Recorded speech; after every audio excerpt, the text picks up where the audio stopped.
Welcome to Monk's Temple.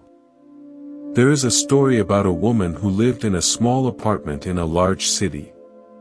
Her name was Clara, and she worked as a receptionist at a dental office. Every morning, she rode the same bus, passed the same buildings, to the same desk, where she answered the same phone and scheduled the same appointments. Her life was not unhappy, exactly.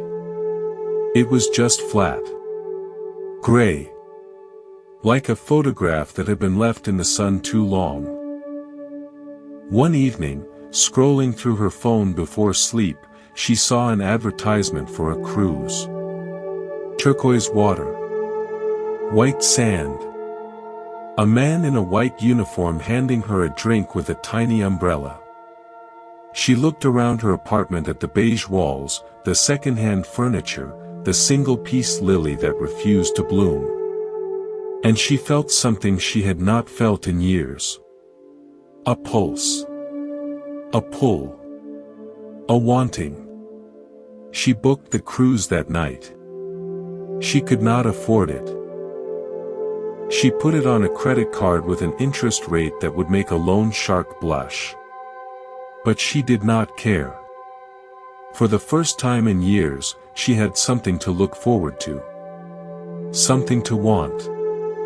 The cruise was everything she had imagined. The water was turquoise. The sand was white. The man in the white uniform brought her drinks with tiny umbrellas. She took 100 photographs. She posted them online. She received likes and comments and envious messages. For 7 days, she was alive. Then she came home. The beige walls were still beige. The second-hand furniture was still second-hand. The peace lily was still not blooming. But now, compared to the turquoise water and the white sand, they seemed even flatter, even grayer than before. Within a week, she was scrolling again, looking for the next thing to want. The next cruise. The next escape. The next hit. This is the first thing we must understand about desire. It is not satisfied by obtaining its object. It is only temporarily distracted. The object is never the point. The point is the wanting itself. And wanting, once awakened, does not go back to sleep. If this is your first time at Monk's Temple, please consider subscribing.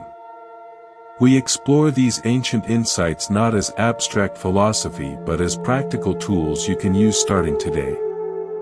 Each week, we look at the mind, at its habits, at its suffering, and at the possibility of freedom. Subscribe now so you do not miss what comes next. The Buddha, sitting under the Bodhi tree all those centuries ago, observed something that modern psychology has only recently confirmed. He saw that the mind is never satisfied with what it has. It is always reaching. Always grasping. Always looking ahead to the next thing. He called this tendency, tanha, which means thirst. Not the thirst for water, which is a biological signal from a dehydrated body. But the thirst for more, for different, for better, which is a psychological habit with no natural limit. Think about the last time you wanted something badly. A new phone. A promotion. A relationship. A vacation. Remember the feeling in the days and weeks before you got it. The anticipation. The excitement. The way your mind played out scenes of how wonderful it would be. Now remember the feeling a few weeks after you got it. Not the first few days, when the novelty still sparkled. But a few weeks later, when it had become ordinary. Was the feeling the same? Did the object deliver what the wanting promised? For most of us, the answer is no. The wanting promised transformation. The object delivered, at best, a temporary improvement. And soon enough, wanting attached itself to something else. A newer phone. A higher promotion. A different relationship. A more exotic vacation. This is the sleight of hand that desire performs. It convinces you that the problem is the object. If only you had this, then you would finally be satisfied. But when you get this, you discover that satisfaction is still just out of reach, attached now to that. And so you run, your whole life long, from this to that to the next thing, never noticing that the running itself is the problem. There is a famous study from Harvard that tracked graduates over many decades. The researchers wanted to know what made people happy. They expected to find that money, success, and achievement were the keys. Instead, they found something else entirely. The happiest people were not the richest or most successful. They were the ones with strong relationships. But even more than that, they were the ones who could be content with what they had. This is the great irony. The very things we chase, money, status, achievement, have almost nothing to do with happiness once basic needs are met. And yet we continue to chase them as if our lives depended on it. Why? Because desire does not care about happiness. Desire cares about desire. Its only goal is its own continuation. Let me tell you another story. This one is about a man named Marcus who built a successful technology company from his garage. He started with nothing but an idea and a willingness to work 18 hours a day. He slept on a futon next to his computer. He ate ramen noodles for months at a time. He lost friends, ruined relationships, and watched his hair turn gray before he turned 35. But he kept going because he believed that if he could just make it, everything would finally be okay. Within a decade, he had sold that company for $80 million. He was 42 years old and, by any conventional measure, had won the game of life. He had done what so many people dream of doing. He had escaped the grind. He had achieved financial freedom. 6 months after the sale, Marcus sat in his home office overlooking the Pacific Ocean and felt nothing. The view was stunning. The house was immaculate. The bank account was full. But inside, there was only a dull ache, a quiet voice whispering, "Is this all there is?" He had spent 20 years climbing a mountain, only to reach the summit and find it covered in fog. He began to chase new things. A larger house with a tennis court he never used. A faster car that sat in the garage. A younger girlfriend. A collection of rare wines he was afraid to open. Each acquisition brought a brief flicker of excitement, a tiny spike of dopamine that lasted a few days. And then the dull ache returned, patient as ever, waiting for the next distraction. Marcus came to me through a mutual friend.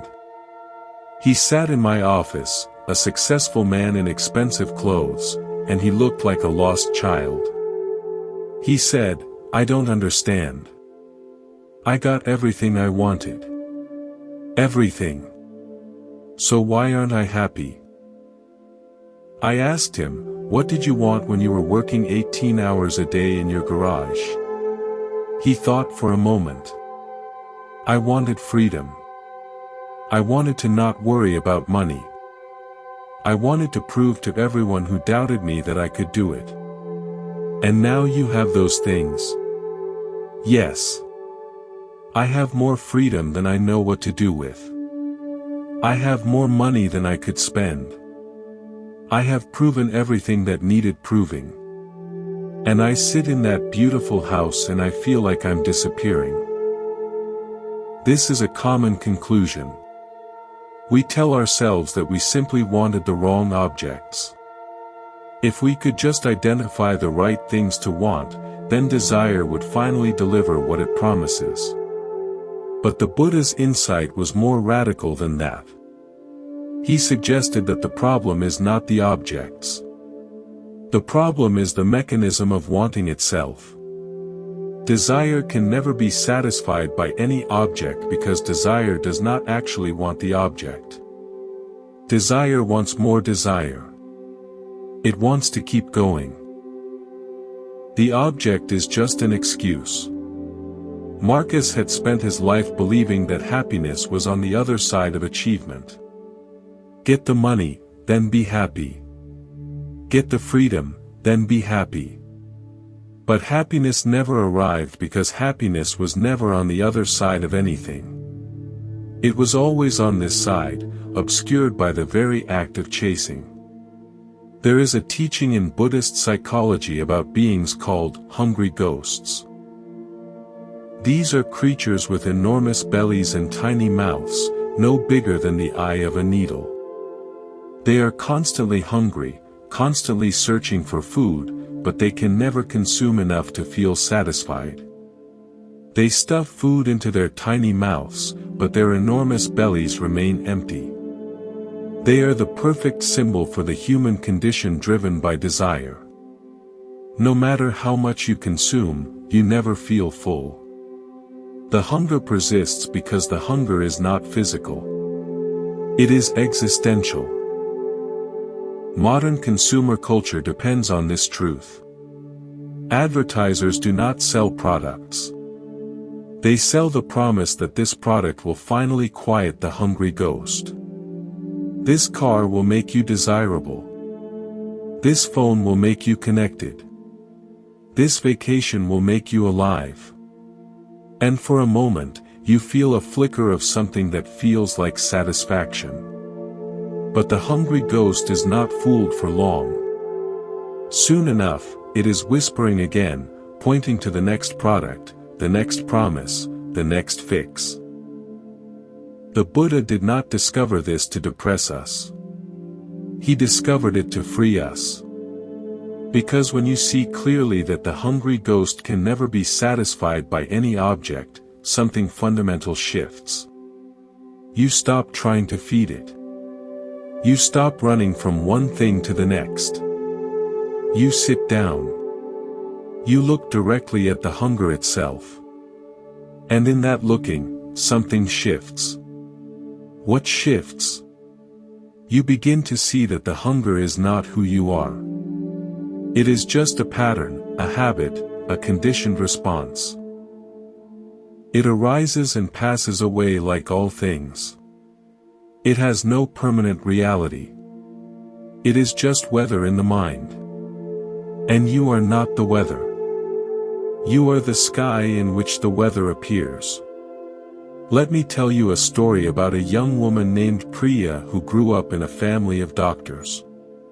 Her father was a surgeon. Her mother was a pediatrician. Her older brother was in medical school. From the time she could talk, the message was clear: Priya would become a doctor too. It was not stated as an option. It was stated as a fact, like the color of her eyes or the city of her birth. Priya did well in school. She took the required classes. She volunteered at hospitals. She studied for the MCAT and scored well. She applied to medical schools and was accepted. She did everything right. And every step of the way, she felt a growing sense of dread that she could not explain. By her third year of medical school, the dread had become something else. It had become a physical weight on her chest that made it hard to breathe. She would wake up in the middle of the night with her heart racing, convinced she was having a heart attack. She would sit in lectures and feel like the walls were closing in. She would walk through the hospital corridors and feel like she was moving through water, slow and heavy and disconnected from everything around her. She went to a therapist. The therapist asked her questions about stress, about sleep, about diet, about exercise.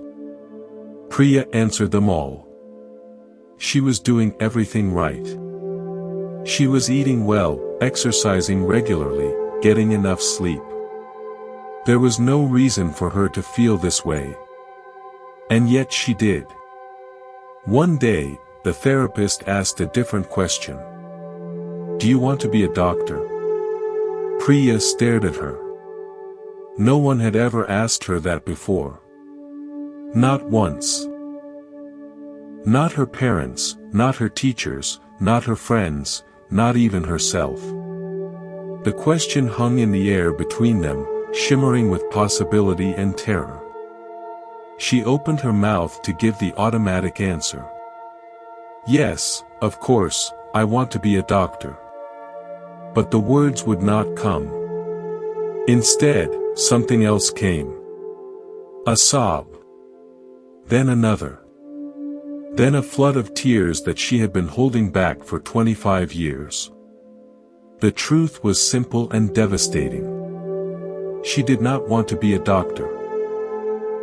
She had never wanted to be a doctor. She wanted to be a painter. She wanted to work with color and light. She wanted to spend her days in a studio with music playing and paint under her fingernails. But that desire had been buried so deep, for so long, that she had forgotten it existed. She had traded her own desire for the desires of her family. She had been living someone else's life. This is one of the most subtle tricks that desire plays. It convinces you that the desires you have are your own. But so many of them are borrowed. They come from parents, from partners, from peers, from culture, from advertisements, from the endless noise of other people's expectations. You absorb them without noticing. You make them your own without questioning. And then you spend years, decades, an entire lifetime, chasing things that were never truly wanted. The Buddha spoke about something called wrong view. It is the fundamental misperception that underlies all suffering. And one of the most common forms of wrong view is believing that your desires are you. That they define you. That they come from some deep, authentic place within. But when you look closely, you see that desires are just visitors. They arrive. They stay for a while. They leave. And new ones arrive. They are not a fixed part of who you are. They are just weather. Priya eventually left medical school. It was the hardest thing she had ever done. Her father stopped speaking to her for a year. Her mother cried every time they talked. Her brother told her she was throwing her life away. But she left anyway, because the weight on her chest had become unbearable, and she finally understood why it was there. She rented a small studio. She bought canvases and paints. She painted every day, sometimes for hours, sometimes for minutes, sometimes just staring at a blank canvas because she was terrified. And slowly, gradually, the weight began to lift. Not all at once. Not completely. But enough. Enough to breathe. Enough to feel like she was living her own life for the first time. Here is the lesson in this story. Desire is not the enemy. The enemy is unconscious desire. Desire that you have absorbed without examining. Desire that runs you from behind, like a puppet master pulling strings you cannot see. The path to freedom is not about eliminating desire. It is about bringing desire into consciousness. It is about looking directly at what you want and asking, is this mine? Is this true? Is this leading me toward life or away from it? There is a story about a monk who lived alone in a small hermitage deep in the forest. He had been there for 30 years, meditating, studying, living a life of simplicity and silence. People came from distant villages to seek his advice. They brought him food and left it at his gate. They bowed from a distance and received whatever words he chose to offer. One day, a young man came to the monk with a question. He was wealthy, educated, well-traveled. He had tried many things in his search for happiness. He had studied with famous teachers in India. He had practiced yoga in ashrams. He had taken psychedelics in the Amazon. He had slept in monasteries in Tibet. And still, he was not satisfied. Still, something was missing. He asked the monk, "What is the secret? What am I missing? I have tried everything. Why am I still unhappy?" The monk looked at him for a long moment. Then he said, "Give me your cup." The young man was confused, but he handed over his cup, a beautiful ceramic vessel he had purchased from a potter in Kyoto. The monk took the cup and began to pour tea into it. He poured until the cup was full. Then he kept pouring. Tea spilled over the sides, onto the ground, onto the monk's robes. The young man watched in disbelief. Finally, he cried out, "Stop! What are you doing? The cup is full. It cannot hold any more." The monk stopped pouring. He looked at the young man and said, "This is your problem. You are full. You are so full of everything you have learned, everything you have experienced, everything you think you know, that there is no space for anything new. You come to me asking for the secret, but your cup is already overflowing. How can I give you anything when you have no room to receive it?" This story is not really about tea or cups. It is about desire and its relationship to knowledge. The young man had been driven by desire his entire life. Desire for experience, for wisdom, for enlightenment. He had collected teachers and practices and insights the way others collect stamps or coins. And yet, he remained empty. Why? Because his desire was not for truth. His desire was for acquisition. He wanted to possess enlightenment, to add it to his collection, to have it the way he had everything else. The Buddha understood this distinction with absolute clarity. He taught that the desire for enlightenment can be just as much a trap as the desire for money or sex or status. Because as long as you are grasping after something, even something as noble as liberation, you are still grasping. And grasping is the problem, not the object of the grasp. There is a famous story from the Buddhist tradition about a monk named Sudina. He was a young man from a wealthy family who became a monk and practiced diligently for many years. He made great progress. He developed deep states of concentration. He had profound insights into the nature of reality. And yet, he was not fully liberated. Something held him back. One day, his teacher asked him, "Sudina, what is it that you still want?" Sudina thought for a long time. Then he said, "I want to be a great teacher. I want to be famous for my wisdom. I want people to come from far away to learn from me. I want my name to be remembered." His teacher smiled and said, "Ah. There it is. The last chain." Sudina was shocked. He had spent years letting go of so many things. He had let go of his wealth, his family, his status, his comfort. But he had held on to the desire to be someone special. Even as a monk, even as a seeker, he wanted to be distinguished. He wanted to be admired. He wanted to be remembered. This is the most subtle form of desire. It hides in plain sight. It wears spiritual clothing and speaks in holy language. It tells you that you are seeking truth, when really you are seeking admiration. It tells you that you want to help others, when really you want to be seen as helpful. It tells you that you want freedom, when really you want to be free in a way that everyone will notice and applaud. The path is not about getting rid of these desires by fighting them. That would just be another form of desire, another project, another way of grasping. The path is about seeing them clearly. Seeing the desire for recognition for what it is. Seeing the desire to be special for what it is. Seeing the desire for enlightenment for what it is. And in that seeing, the grip loosens.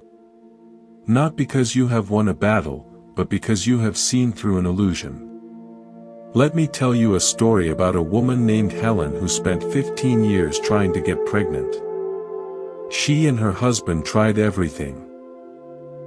Doctors, specialists, fertility treatments, acupuncture, herbal remedies, meditation, prayer. They spent their savings, then their retirement funds, then money they did not have. They endured test after test, procedure after procedure, disappointment after disappointment. Each month brought a new cycle of hope and despair. Each negative pregnancy test was a small death. Helen's life became organized around this single desire. Every decision was filtered through it. Should they take that vacation? No, they might need the money for another round of treatment. Should she accept that promotion? No, the stress might affect her fertility. Should they go to that party? No, it would be too painful to see friends with their children. The desire narrowed her world until there was nothing else in it. After 15 years, her doctor sat her down and told her the truth. It was not going to happen. Her body, after all this time, after all this effort, was simply not capable of carrying a pregnancy to term. There was nothing left to try. It was over. Helen went home and fell into a darkness she had never known. For months, she could barely function. She stopped going to work. She stopped answering the phone. She stopped eating regular meals. She lay on the couch and stared at the ceiling and wondered what the point of anything was. The desire that had organized her life was gone, and without it, she did not know who she was. Then something strange began to happen. Slowly, reluctantly, she started to notice things she had not noticed in years. The way the morning light fell across her kitchen floor. The sound of rain on the roof. The taste of good bread. The feeling of her husband's hand in hers. These things had always been there, but they had been invisible, obscured by the all-consuming focus on getting pregnant. She began to paint. She had painted as a young woman, before the desire for a child had taken over everything. She bought supplies and set up a small studio in the spare room that she had once imagined as a nursery. At first, it felt like a betrayal. How could she paint when she should be mourning? How could she create when she had failed to create the one thing she wanted most? But she painted anyway. And in the painting, something began to heal. Not all at once. Not completely. But enough. Enough to feel that life might still be worth living. Enough to discover that there were other desires, buried deep, waiting to be rediscovered. Enough to learn that she was more than the one thing she had wanted and could not have. This story contains a difficult truth. Sometimes the only way to be free of a desire is to have it die. Not because you successfully renounced it. Not because you meditated on it and saw through it. But because life itself, in its brutal wisdom, took it away. And in that taking, something else was given. Space. Room to breathe. Room to notice what had always been there, hidden in plain sight. The Buddha spoke of something called the unconditioned. It is the dimension of experience that is not dependent on conditions, not created by causes, not subject to the law of arising and passing. It is what remains when all desires have been seen through. It is the peace that is always present, always available, but usually obscured by the noise of wanting. Most of us will not reach that dimension completely. Not in this lifetime. But we can touch it. We can glimpse it. We can taste it in moments when desire falls away, even briefly. In the moment after a good laugh, before the mind starts wanting the next thing. In the moment of watching a sunset, before you reach for your phone to capture it. In the moment of holding someone you love, without wanting them to be different than they are. These moments are not escape from desire. They are windows into what lies beyond desire. And they are available to everyone, at any time, regardless of circumstances. You do not need to achieve anything. You do not need to become anyone. You just need to notice what is already here, in the gaps between wanting. There is a story about a young man named Thomas who lived in a small town in the Midwest. He was 23 years old, working at a grocery store, living in a basement apartment that smelled like his landlord's laundry. He had a high school diploma, no girlfriend, no savings, and no clear direction. His life, by any conventional measure, was going nowhere. Every night, Thomas would lie in bed and scroll through his phone. He watched videos of young men his age who had become successful. Entrepreneurs in fancy apartments. Musicians on world tours. Fitness models with perfect bodies and beautiful girlfriends. He would fall asleep with his phone on his chest, dreaming of a life that seemed impossibly far away. One night, he came across a video that changed something. It was not about success. It was about a monk who had lived in a cave in the Himalayas for 40 years. The monk had nothing. No possessions, no money, no status, no relationships. And yet, in the video, his face radiated a peace that Thomas had never seen in anyone. Not in his parents, not in his friends, not in the successful young men on his feed. Thomas became obsessed. He watched every video about the monk. He read books about Buddhism. He started meditating in his basement apartment, sitting on a cushion he made from an old pillow and a towel. His co-workers thought he was going through a phase. His mother worried he was joining a cult. But Thomas kept going, because for the first time in his life, he had found something that felt real. After 2 years of practice, Thomas saved enough money to travel to India. He wanted to meet the monk. He wanted to learn from him directly.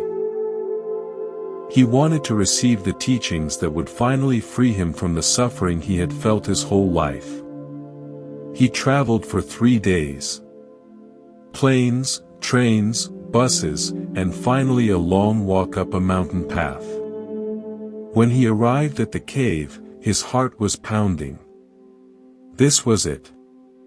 This was the moment he had been waiting for. The monk received him kindly. He offered tea. He asked about Thomas's journey. He listened with genuine interest to the young man's story. And then Thomas asked the question he had come all this way to ask. "Venerable sir, how can I become free from desire?" The monk looked at him with gentle eyes. He said, "Why do you want to be free from desire?" Thomas was confused. "Because desire causes suffering." "You taught that." "The Buddha taught that." "Desire is the root of suffering." The monk nodded. "Yes. Desire causes suffering.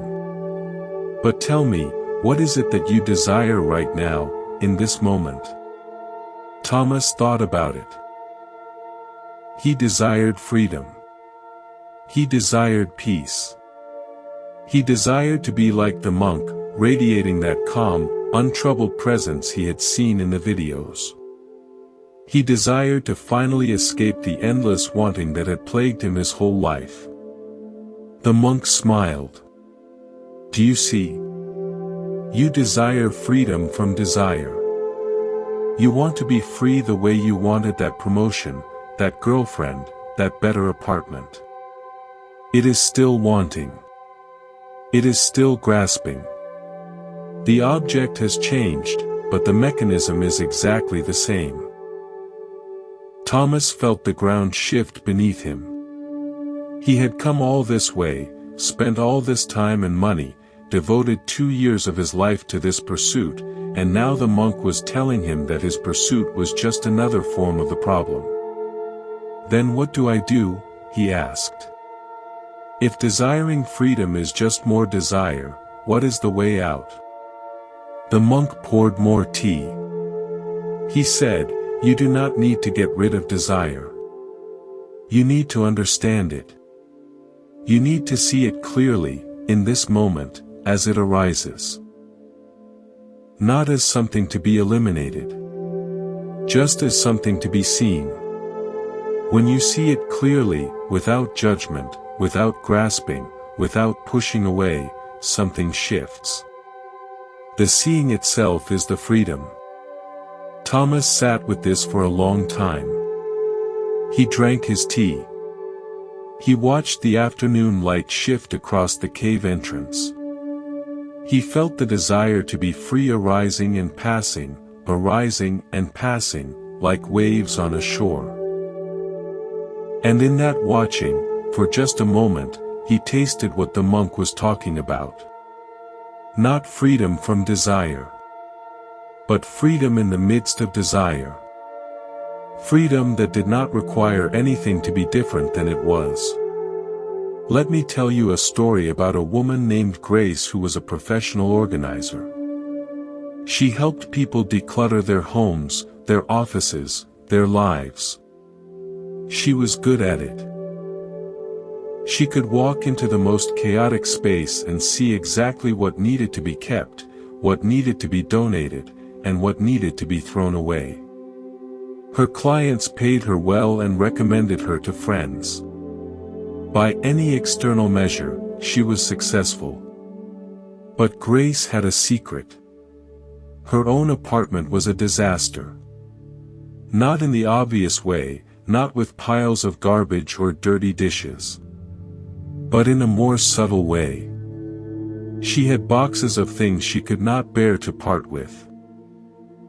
Photographs from relationships that had ended years ago. Gifts from people she no longer spoke to. Clothes that did not fit but reminded her of a time when she was thinner. Books she would never read again but felt she should keep. Her apartment was not dirty. It was haunted. Haunted by the ghosts of all the things she could not let go. One day, a new client called her. An elderly man whose wife had recently died. He needed help clearing out her belongings.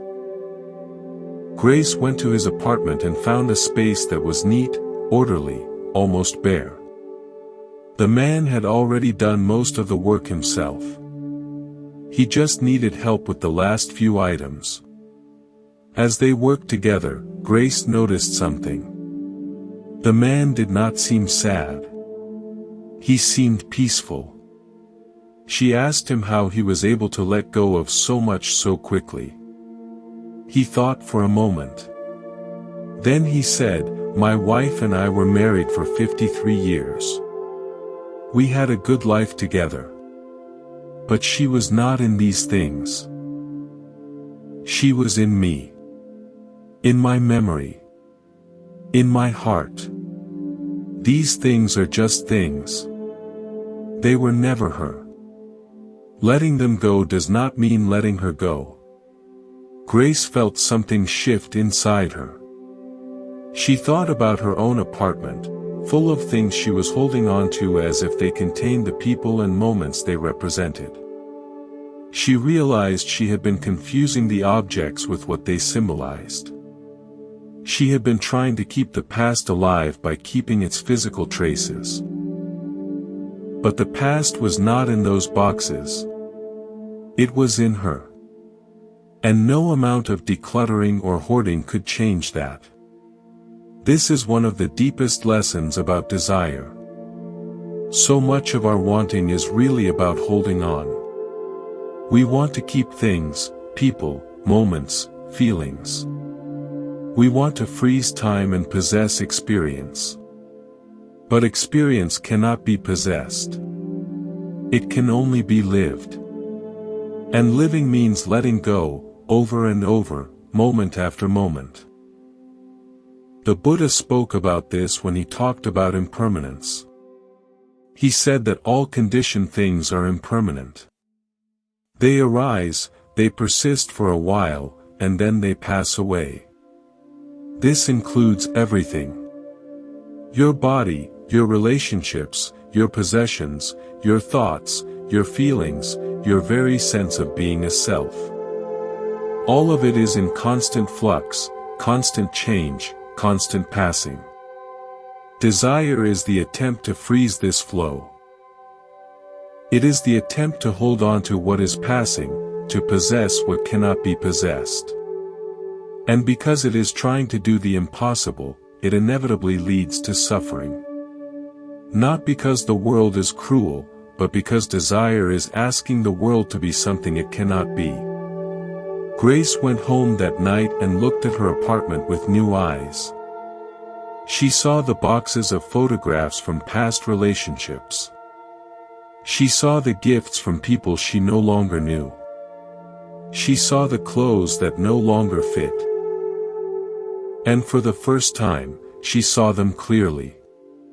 Not as containers of precious memories, but as objects.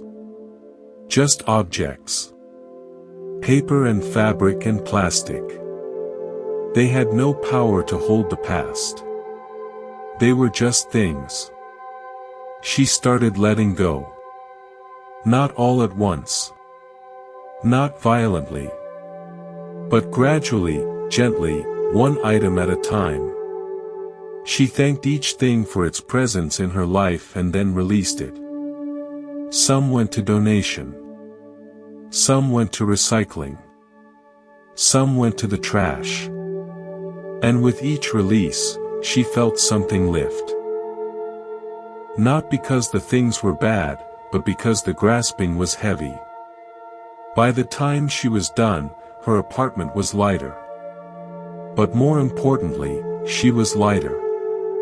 She had learned that letting go is not loss. It is freedom. It is the freedom to be here now, without the weight of all the thence dragging you down. There is a story about a fisherman that I mentioned at the very beginning of our time together. You may remember him.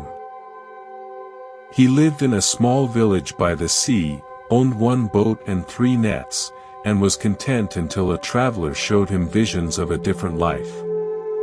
He walked to the capital, accumulated wealth and status, and lay awake at night in his large house feeling the same restlessness he had felt in his small one. I want to return to that fisherman now, because his story has more to teach us. After 20 years in the capital, the fisherman had become a wealthy merchant. He had stores and warehouses and employees. He had a wife from a good family and children in good schools. He had everything he had once dreamed of, and he was miserable. Not dramatically miserable, not in a way that anyone else could see. But miserably miserable, in the quiet, persistent way that eats away at a life from the inside. One evening, he was walking through the market district when he saw something that stopped him cold. It was a small stall selling dried fish, and behind the stall sat an old man mending a net. The old man's hands moved with a rhythm the fisherman recognized. It was the rhythm of his own hands, 30 years ago, on the shore of his village. He stood there for a long time, watching. The old man did not look up. He just kept mending, lost in the simple, repetitive motion. And the fisherman felt something he had not felt in decades. A longing. But not the longing for more, for the next thing, for the acquisition that would finally satisfy. A different kind of longing. A longing for less. For simplicity. For the life he had left behind. He went home that night and could not sleep. He lay in his large bed and stared at his painted ceiling and thought about the old man mending his net. He thought about the smell of salt and seaweed. He thought about the sound of waves. He thought about the feeling of his boat beneath him, rising and falling with the swell. The next morning, he made a decision. It took him 3 years to execute it, because a life accumulated is not easily dismantled. But gradually, he sold his businesses, transferred his properties, settled his affairs. His wife thought he was having a breakdown. His children thought he was abandoning them. His friends thought he had lost his mind. But he kept going, because for the first time in 30 years, he knew what he wanted. He returned to his village. It had changed, of course. Villages always change. But the sea was the same. The rocks were the same. The smell of salt and seaweed was the same. He bought a small house, not the one he had grown up in but one much like it. He bought a boat, not the one he had left but one much like it. He bought nets and began to fish. The first year was hard. His body had forgotten the rhythms. His hands blistered and ached. The other fishermen laughed at him, the old man from the capital who thought he could still do this work. But he kept going. And gradually, his body remembered. His hands calloused. His muscles strengthened. The laughter faded. One evening, sitting on the shore mending his nets as the sun set, he realized something. He was not happy. That was not the right word. Happiness came and went, like the tides. But he was something deeper than happy. He was at home. He was in his life, not in some imagined future life. He was here, now, on this shore, with these nets, under this sky. And that was enough. This story is not really about fishing or villages or the simple life. It is about the difference between desire that takes you away from yourself and desire that brings you home. The fisherman's first desire, the one planted by the traveler, was a desire for more. More money, more status, more experience. That desire took him away from himself, away from the life that was actually his. His second desire, the one awakened by the old man mending his net, was a desire for less. Less complication, less accumulation, less noise. That desire brought him home. Not to a geographical location, but to himself. To the life that was waiting for him all along. The Buddha understood this distinction. He did not teach that all desire is bad. He taught that there are two kinds of desire. There is the desire that grasps, that clings, that reaches for more. This is the desire that leads to suffering. And there is the desire that lets go, that simplifies, that returns to what is essential. This is the desire that leads to freedom. The path is not about eliminating desire. It is about transforming it. It is about learning to want the things that lead toward peace rather than away from it. It is about listening to the deep longing beneath all the surface longings, the longing for home, for rest, for the simple satisfaction of being alive. Let me tell you a story about a man named Richard who spent 20 years as an executive at a major corporation. He wore suits that cost more than most people's monthly rent. He flew first class to meetings in London, Tokyo, Singapore. He managed budgets larger than the GDP of small countries. He was respected, feared, and well compensated. And he was exhausted down to the bone. At 55, Richard had a heart attack. Not a massive one, not the kind that kills you, but the kind that serves as a warning. He spent a week in the hospital, then another month recovering at home. During that time, he had a lot of space to think. Space he had not had in decades. Space that felt, at first, like an enemy, then like a friend, then like a teacher. When he returned to work, something had changed. He could not name it at first. He just knew that the meetings felt different. The budgets felt different. The first-class flights felt different. They had not changed.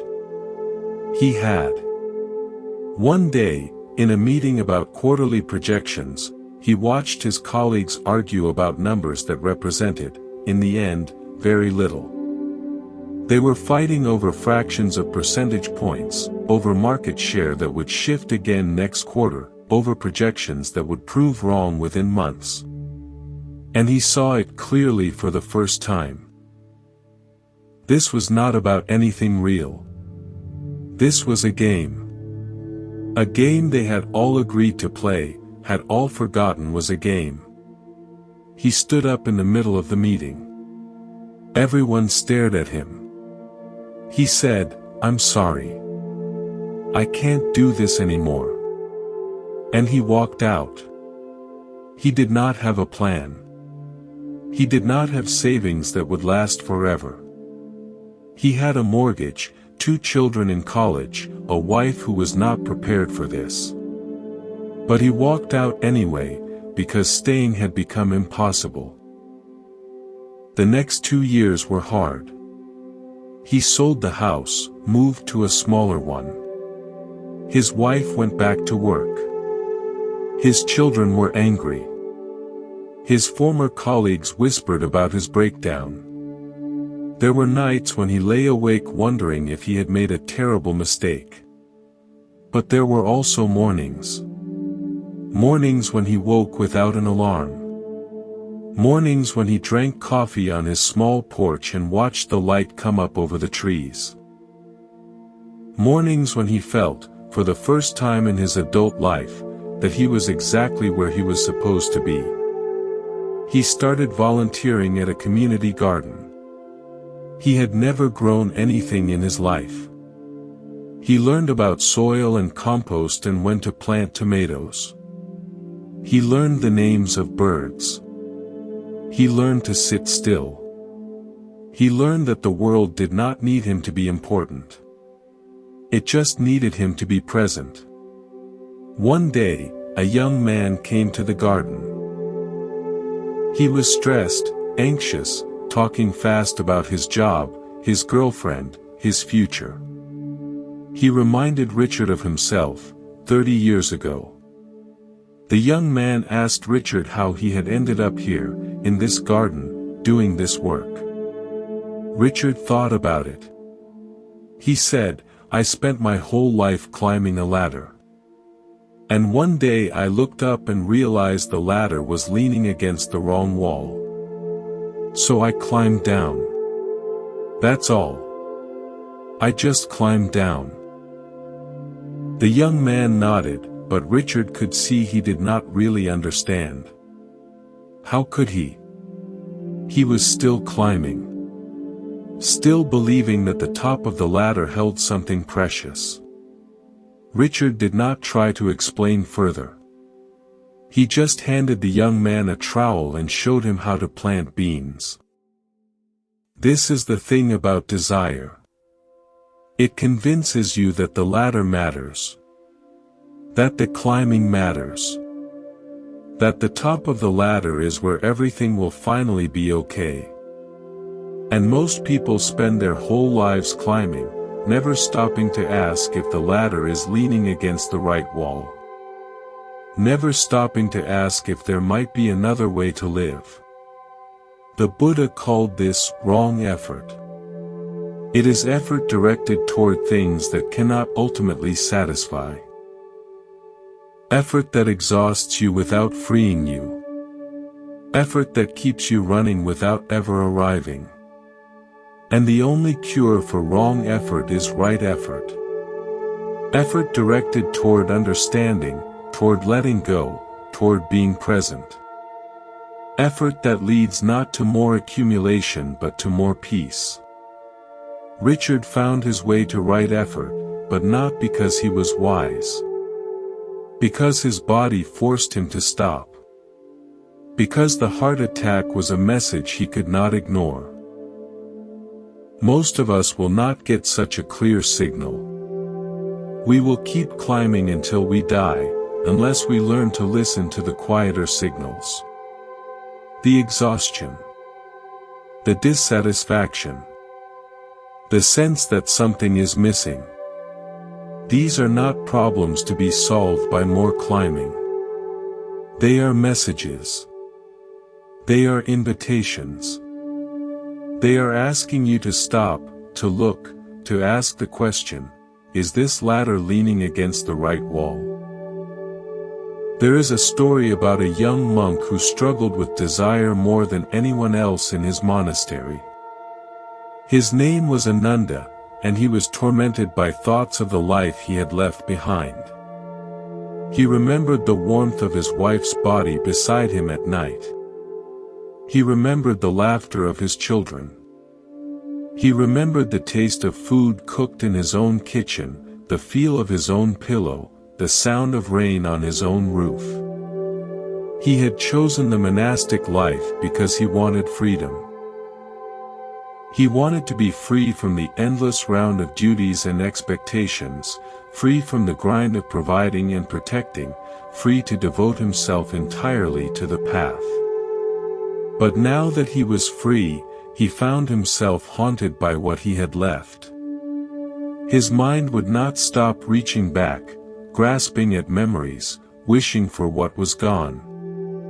He went to his teacher, an old monk who had been in the monastery for 50 years. He confessed his struggle. He expected the teacher to give him a technique, a meditation, a method for overcoming these desires. Instead, the teacher asked him a question. When you remember your wife, what do you actually remember? Ananda thought about it. I remember her face. Her voice. The way she would smile when I came home. The teacher nodded. And where is that face now? Where is that voice? Where is that smile? Ananda was confused. They are in the past. They are memories. And where are these memories located? In my mind, I suppose. The teacher smiled. So you are not missing your wife. You are missing a collection of images and sounds that appear in your own mind. You are not longing for another person. You are longing for your own mental creations. Ananda sat with this for a long time. At first, it seemed like a trick, a word game. But gradually, he began to see the truth in it. When he longed for his wife, he was not longing for the actual woman, the one who had aged and changed and probably moved on with her life. He was longing for his memory of her. His mental image. His personal construction. The object of his desire was not out there in the world. It was in here, in his own mind. This is one of the most radical insights the Buddha offered. He said that the objects of desire are not what they appear to be. They seem to be out there, in the world, solid and real and separate from you. But in truth, what you desire is always a mental representation. It is always an image, a thought, a story you are telling yourself. The actual object, if you ever encounter it, is never quite what you imagined. It is always something else, something less, something other than the glowing vision in your mind. Think about this in your own life. Think about something you wanted badly and eventually got. Was it exactly as you imagined? Was there not always a gap between the anticipation and the reality? The anticipation was a mental image, perfect and complete. The reality was something else, with flaws and limitations and ordinary qualities your imagination had edited out. This gap is not an accident. It is built into the structure of desire. Desire requires that the object be imagined as better than it is. Otherwise, it would not pull you. Otherwise, you would not chase it. Desire is a kind of enchantment, a spell you cast on yourself. And like all spells, it works only as long as you do not see through it. The old monk explained this to Ananda with a simple analogy. He said, imagine a man dying of thirst in a desert. He sees a shimmering pool of water in the distance. He runs toward it with all his remaining strength. But when he reaches it, he finds only sand. The pool was a mirage. Was the water ever there? Ananda said, no.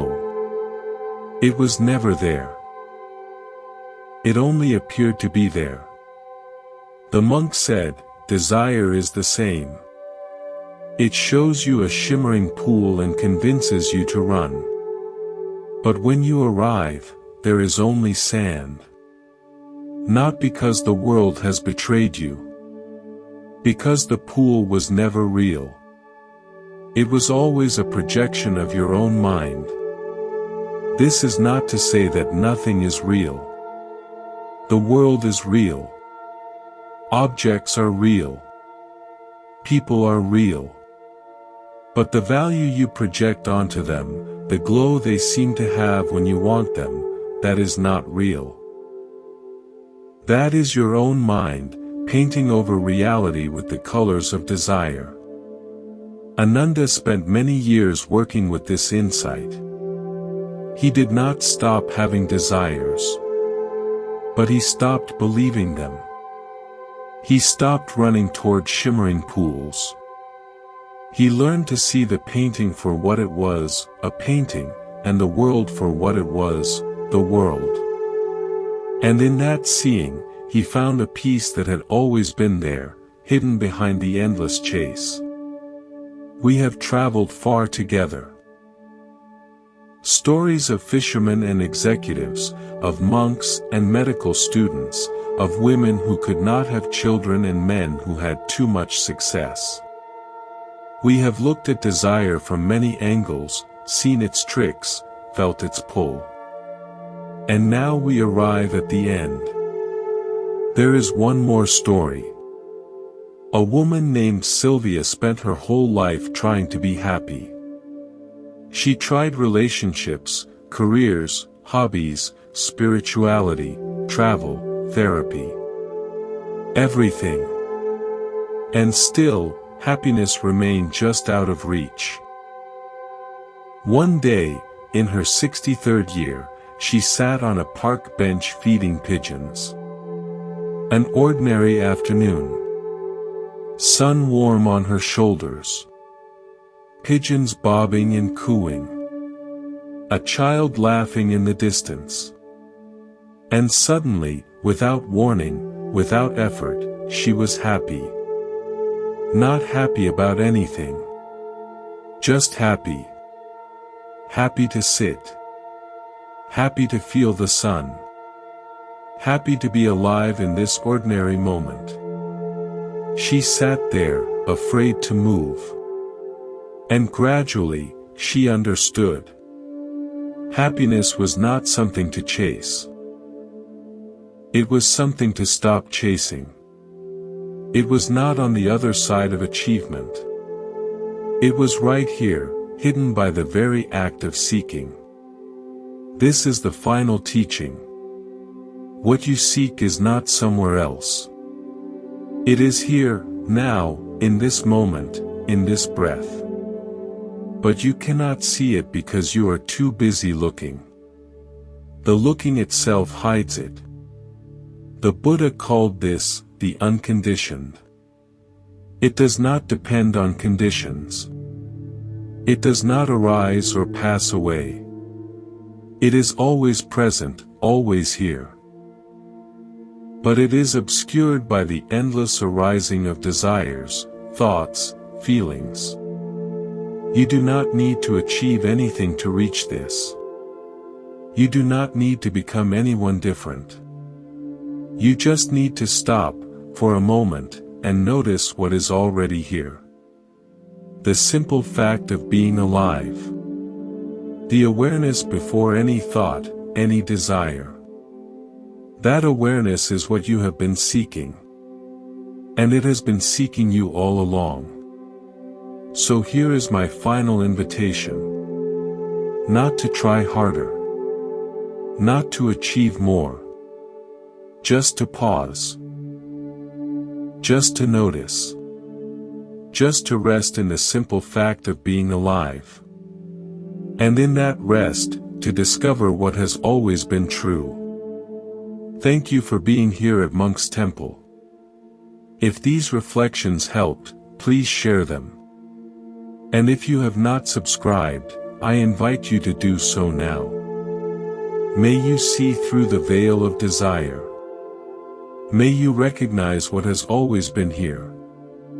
May you rest in the wholeness that requires nothing, seeks nothing, and lacks nothing. What you seek is seeking you.